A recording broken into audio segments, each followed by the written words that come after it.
So hello, everyone. Hope you're having a great time so far. So hi, I'm Pranavi. I lead the Observability platform team at Canva. And I'm really excited today to share with you all how we actually use various OpenTelemetry components at Canva, and more specifically, all the wins we've had with it so far. So before I talk about Canva, I want to share the story, the observability evolution story of a hypothetical company I just made up. Being a Sydney-sider, I love my avocados, so naturally, I call my company Avocados Inc. So this company, deals with sourcing and distributing the best avocados. So you should definitely order from them, but they won't exist. Anyway, so that's what the technology behind this company, right? A group of engineers got together, they developed an application, say using Java, put it in a deployment environment, and running in a cloud. Let's call the cloud AWS. So to kind of help them debug issues, as a first step, they had logs, instrumented the logs, and then using like a cloud-native technology like CloudWatch, they were able to collect, process, and visualize it. As for the metrics, they were happy with just the load balancer metrics or infrastructure metrics. A pretty solid start, actually. And then what happened was the company grew. More services, more business. Now there was also an increased focus on reliability and performance, and they wanted to collect metrics which pointed to issues in a critical part of the application. This meant they had to have application instrumentation, not just the infrastructure metrics. So now the engineers get together again and start instrumenting the code for metrics. Things get a bit tricky here. For logs, if you were using Java, for example, there is somewhat a standard, right? Like there's SL4J logger interface, you have logback. There's only a few things that you can try, and then you will use it. Most libraries have some sense of standard. But with metrics, it's not necessarily the case, because even before you instrument, you have to think about the tool that you're going to use to process and visualize it.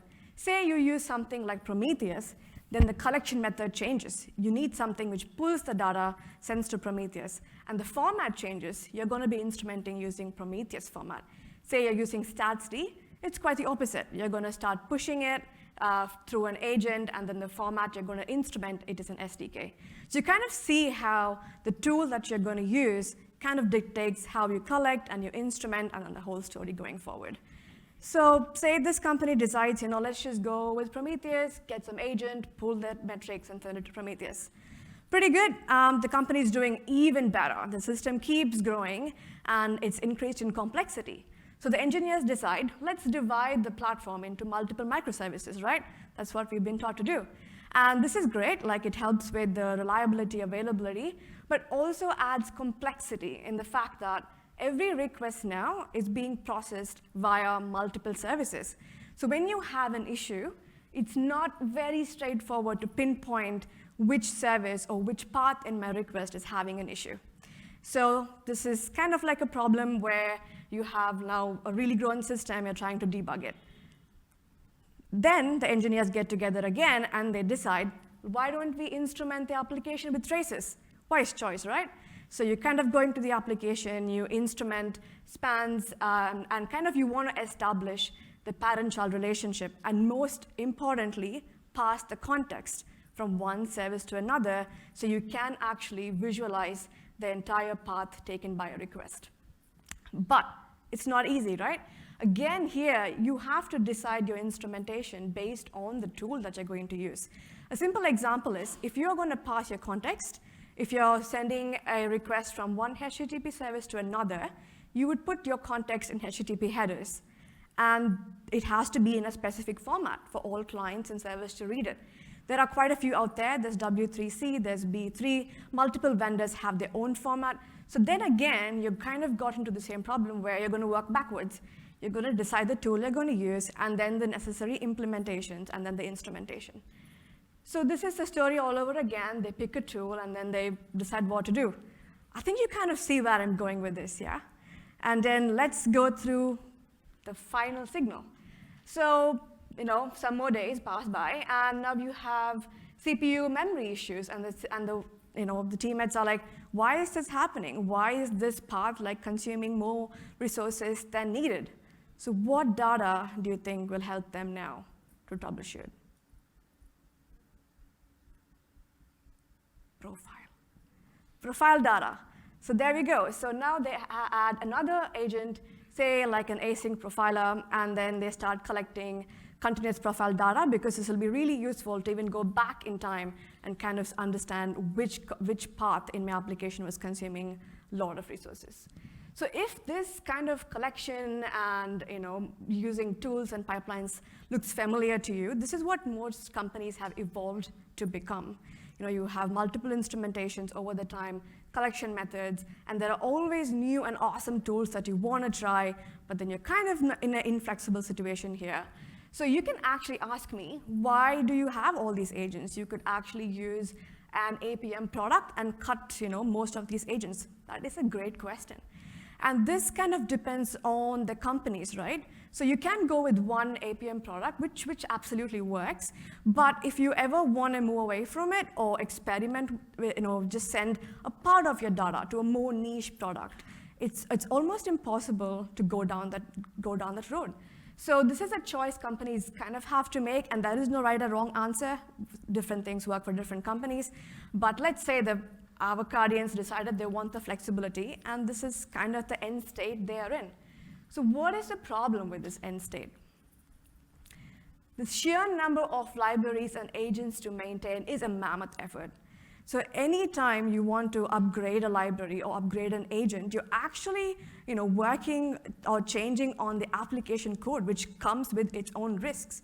So you have to roll them out very carefully. And not one, you're rolling out like 3 or 4 of them at any given point. So there's a lot of risk involved in maintaining multiple libraries and agents. And most of these have a very rigid instrumentation format. Like I mentioned before, if you're using Prometheus or StatsD, it's not very easy to convert from one format to another. And sometimes even the semantic meaning of what you measure changes. If you're using Prometheus, counters are like a monotonically increasing value. In StatsD, it's more deltas and rates. So you also have to understand the implications of using these instrumentations and so forth. And the final thing is lack of standard tags across all these telemetry. Most telemetry tools and vendors allow multiple special characters like dots, dashes, underscores, and people have gotten creative. So people use dots, people use dashes, underscores. It's kind of all over the place. Different libraries use different formats. So it's getting harder to kind of correlate between the telemetry signals you have because you've used different instrumentations and collection methodologies. And isolated collection pipelines, as a result of all of this, you end up with different pipelines to collect different telemetry. And for example, you decide, I want to change the name of a tag. So it's now you have to replicate that across all telemetry because you're collecting them using different pipelines. What is the solution for all of this? This is where we kind of looked to OpenTelemetry. So at Canva, around 9 months back, we started to look at what is OpenTelemetry. People have been talking about it. Let's just give it a shot, and see how it actually works for us. So OpenTelemetry's main points here, it intends to standardize, and with standardization, you pave path for flexibility. So it intends to standardize the APIs, how you create a telemetry signal, what are the various data types and operations, and there is an SDK, which is the implementation of the API in some of the most commonly used languages, Java, Node, Go, etc. And there's also a specific format for tags, especially the resource tags. It kind of at least gives you a guidance. If I am using ECS or whatever, like how will I go about naming all these different resources? And the most important one is the protocol itself. It's so cool that over the wire, we can now have a common format, because from there, I can use any tool I want in the backend. And that nicely paves the path into the collector, where the intention is to provide flexibility. So you can now, there are so many receivers already in the ecosystem. You can add your own receiver if you want to. So you can receive data from StatsD, do any kind of processing that you want, and then you can export it to any tool. So this could kind of be like an ideal end state. Not sure if the Avocardians use this, but I want to show you where Canva is in its journey here. So how many of you have used Canva or familiar with it? That's awesome, pretty cool. So Canva's main, the main product is an online, visual communication platform. And it intended to allow everyone to create really awesome design using hundreds of ingredients. I wasn't sure how many people used Canva, so I kind of created like a video to show it. And yeah.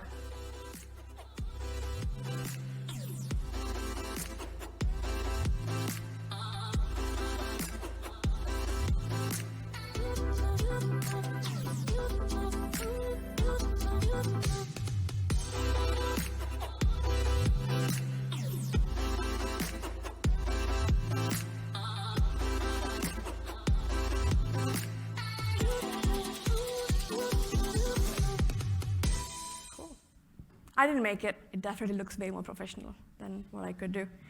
But you could actually do it with Canva. So yeah, the company was launched in 2013, and since then, the growth has been pretty incredible. A simple stat is every second we have 180 plus designs being created. And this also reflects in the growth of the services. We have more than 95 services in our backend, and even the infrastructure, we have more than 20,000 containers and instances across all our infrastructure. And looking at the more technology side of things, in terms of languages, Java and React are the most commonly used languages, Java for backend services and React for front-end components. And we have some Python and Go as well. In terms of data sources, Mongo, AWS OpenSearch, and MySQL are the most used. And all of our infrastructure is on AWS, so we use plenty of other more AWS resources. And we use Cloudflare for our CDN and DNS purposes. And now this is our observability stack that enables observing all the infrastructure and all the services that we host. So we use Datadog, which collects all the application infrastructure metrics. Majority of our dashboards are on Datadog. We have like more than 20K monitors, everything defined in Datadog. We use Kibana backed by AWS OpenSearch for all the logs, and Sentry for exception tracking. And the newest addition to our suite is Eager. For those of you with eagle eyes, you would have seen like a tiny OpenTelemetry symbol there. I will explain why I put it there. So basically, what I'm going to talk about today is the 3 main wins since we've started using OpenTelemetry. Like I mentioned, it's not been long. It's only been a couple of months. And in this short time, we've been able to kind of have pretty significant wins using OpenTelemetry. The first one is we were very easily able to experiment using different vendors to pick one to kind of have our tracing data in there. And then being able to generate metrics from traces. I'm going to show you the cool impact of that. And finally, how we were able to standardize collecting data from various telemetry sources. So choice of vendors. At Canva, we were kind of lucky because when I started, there was already quite a lot of trace instrumentation in the application. So a lot of libraries already had traces instrumented using open tracing, and they were using Zipkin. So we were thinking, Zipkin, there are many other really cool tools out there for tracing. How can we try and use one of them? So there was a hackathon, and we kind of, decided, let's put OpenTelemetry Gateway in there. Let's collect the data and send it to different vendors or open source projects and see what the outcome is. And it was pretty cool that in a span of 2 days, we were able to send data to so many, 7 or 8 different sources. And we were actually able to see which tool makes the best fit for Canva. Something like this is absolutely not possible without OpenTelemetry, right? If you had to kind of experiment using 7 different vendors, you would have to change instrumentation and the agent and the collection, and there's a whole bunch of mammoth effort involved there. But we were able to get it up and running in a pretty straightforward way. And this kind of led us to choose Eager to be the product that we would like to go with. Why Eager is a whole another talk. I won't get to it now, but at least a quick win for us was using OpenTelemetry. We were able to make a choice, a very informed choice, by using different products with our own data. And now the next one is being able to generate metrics from traces. Like I mentioned, we already had a lot of tracing instrumentation around libraries. Say, for example, the S3 library. So if I wanted to now generate a more aggregated view from these libraries, I don't have to go and instrument the code. I already have events from it. All that I have to do is aggregate them and generate metrics from it. And we used OpenTelemetry again. So there is a span metrics processor in OpenTelemetry. So we hooked that in our pipelines. So we converted the traces we were collecting into metrics, sent them to Datadog, and we continued sending the traces to Eager. So now having this metrics in Datadog is super helpful because we already have all the infrastructure application metrics already present. So we were able to very easily now send it to Datadog and Eager, and now we can actually correlate data between our metrics and traces. So I wanted to show you like a demo, which is recorded, so much safer. And then I'm just going to show you what we do with it. So currently, the data you're seeing here is the metrics generated from S3 get object. So now we can very easily see the data across all services. Any service in Canva using this library to actually do get objects on S3 will be able to get this data. So we just call the metrics Canva traces.latency, and the operation name is S3 object, and we've just averaged it by all the services. You can see the data here, across different services. And we then went ahead and used this cool feature in Datadog, which is to do deep context linking. And in the context links there, we added a link to Eager, and you can see the query parameter is service.name.value, which is a tag on the metric, which is also a tag in the traces data in Eager. So say if I ever want to, I'm curious about a specific service, I want to look at the traces for that service, and then I just have to go to traces in Eager, and it kind of shows you all the different traces for that specific service. It's interesting to just, take a look at it and say you picked a trace that looks interesting to you, click on it, and then you will be able to see the timeline view. And again, from here, if there is a specific service that interests me, I can click on it. We have tags from here linking back to Datadog's metrics. So we kind of have a whole loop where you go from metrics to traces to metrics, and then even though it's different tools, there's some, like a really nice process that goes end to end. And then coming to a final win, which is standardized collection of data. So we not only collect telemetry from the applications and infrastructure, we also have a few interesting use cases. And the first one is we want to collect data from developers' laptops. Nothing creepy. So basically, we have a whole, a developer platform and our efficiency team. Their main goal is to make sure all operations done by developers, like Git operations or running tests locally or developing locally, has to be lightning fast to give them, to help them build products really fast. And they were always, how do we collect this data? They were just, sending arbitrary arguments and some event in not a good format. And that was working for a while until we actually introduced OpenTelemetry Gateway, publicly accessible for just their agents. They invent and install the OpenTelemetry agents on the developers' laptops. All the tools running locally send data to those local agents, and they push it to the OpenTelemetry Gateway. This has had a huge win. Now we can actually see the different Git operations people are doing and what's taking the most time. Very soon after this was enabled and the data was sent to Eager, the team actually went and looked at some data, and they figured out, why is Git checkout operation taking close to 6 seconds? Like, what's happening? And they realized there was a large file system LFS operation on Git config turned on, but we actually don't even use it. So why was it turned on? So they did some investigation, and they turned it off, and it saved 6 seconds straight away across most Git operations. That's a pretty quick win, which is like a win of using OpenTelemetry to collect, but also win of visualizing it so that you can actually see where the bottlenecks are and how do you fix them. And Canva's biggest mission is to enable everyone to design on any device. So which means we have to collect data from desktop applications, mobile devices, Android, iOS, everywhere. So we also have started to instrument all these front-end components using OpenTelemetry SDK, and they also send their data to the OpenTelemetry Gateway, and then again, we can send it to anywhere we want. And currently, we are just converting them into metrics, and we were able to just plot, using the Datadog's geo visualization, just see which countries are facing like the highest or lowest latency. So this is, again, a really cool win to kind of see what happens from a user's perspective.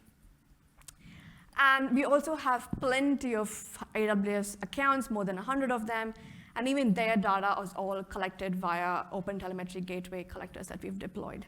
So collecting data from different sources for us has been like never easier before. So we have quite a nice standard way of collecting. So even if you're not using an OpenTelemetry SDK, you can still use the protocol to send it over the wire so we can from there collect, process, and send it to different destinations. So there is nothing called a perfect solution. There are only better solutions. So OpenTelemetry comes with its own set of challenges. And we've kind of been bitten a few times by some of this. And the APIs and spec, quite a few of them are in experimental status. And experiment, when they say it is true, it can absolutely break at any point. So you have to be careful in what you choose and how you instrument it. There is a bit of risk that you're taking there when you're trying to use things in beta, not very stable, and they take a while to get stable as well. So that's the challenge that we faced. And because there are SDKs in different languages, which is a great start, but the implementation is not very consistent due to the constraints of different languages or whatever. There are a few gotchas that you have to use. Like we used Java, and we were like, cool, let's just use JavaScript and then Node. And then we were like, oh, it doesn't work the way we expected. Like there's a few gotchas in how they implemented. So it does involve you to understand the code and understand what are you actually getting into. And this naturally leads to the third point where there are teething issues with reliability. We have seen bugs, we have notified of them or fixed them or forked OpenTelemetry and fixed it just for us. So you do need resources to actually actively work on it, debug it, or push upstream. So it depends on your company, but you definitely need those resources dedicated to help with actually making it reliable. And finally, even though this is like an open source project, initially it was like cool, like all the vendors got together and they were like, this is the path forward, which is fantastic. But there's always, every vendor has different interests. So it's kind of going in different directions. There's no like an independent committee to steer in it's like a separate direction. So there are some issues there, but overall there is a standard now. So we can kind of use that and see where this goes. And yeah, what is next for Canva? So like I mentioned, we have stuff in the front end now. We have backend traces.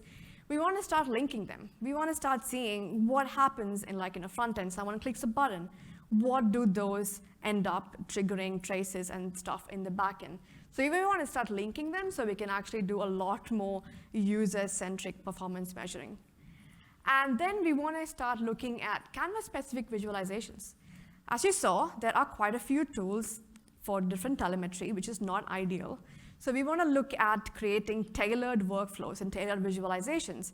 Like if you are looking at, I'm an incident responder, and this is the data that I need, a tailored visualization for you. So depending upon the workflow, we want to look at creating visualizations that will target different audience, so they don't have to really think about, am I using a different tool? Am I using a different telemetry? No, you just start in one place, and then you can dig deep into different places. And then we have this interesting opportunity now that we have operational data, we also have product analytic data. And these are really rich data with so much information in it. Imagine you have a product releasing a new feature, and then they want to look at their funnels and how well people are converting. And especially now, you're like, the conversion doesn't look great. Why? Is it because there was like an operational issue at that time? So to be able to look at features being released and compare the product data and the operational data will be a really cool way to gather a lot more insights around how a product is performing. And finally, there is a hardest question, what is the right amount of data to save, which is always a big question. So we want to kind of investigate some more. Currently, we just do head-based sampling, which is a good start, but not the best. So we want to investigate into what would be the best sampling strategy generally for Canva and how we should go about that. So a lot of exciting stuff happening in this place. I could only fit flow in this slide, but that's pretty much it. Thank you so much.